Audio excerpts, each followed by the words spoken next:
Hello అండి, welcome to Lucky Manu vlogs. ఇవాళైతే పల్లీ చాట్తో మీ ముందుకు వచ్చేసానండి.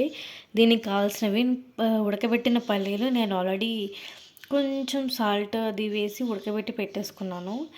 అండ్ కొంచెం కొత్తిమీర, నిమ్మ చెక్క చిన్నది తీసుకున్నాను, కొంచెం ఉప్పు, కారం, చాట్ మసాలా అండ్ ఆనియన్స్ అండి.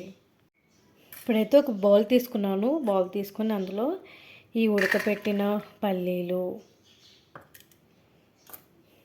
సన్నగా తరిగిన ఆనియన్స్, ఉప్పు, కారం, కొంచెం చాట్ మసాలా,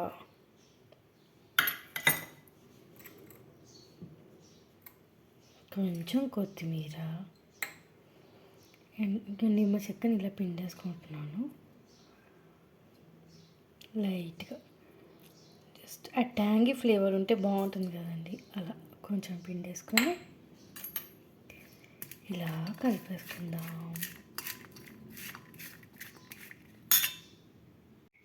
ఇదిగోండి, అవన్నీ వేసి కలుపుకున్నాక పల్లి చాట్ ఇలా రెడీ అయిపోయిందండి. ఇది వేడిగా ఉన్నా చల్లగా ఉన్నా బాగుంటుంది. నేనైతే ఫటాఫట్ తినేస్తున్నాను. మీకు నచ్చితే ట్రై చేయండి. Do subscribe my channel. Bye.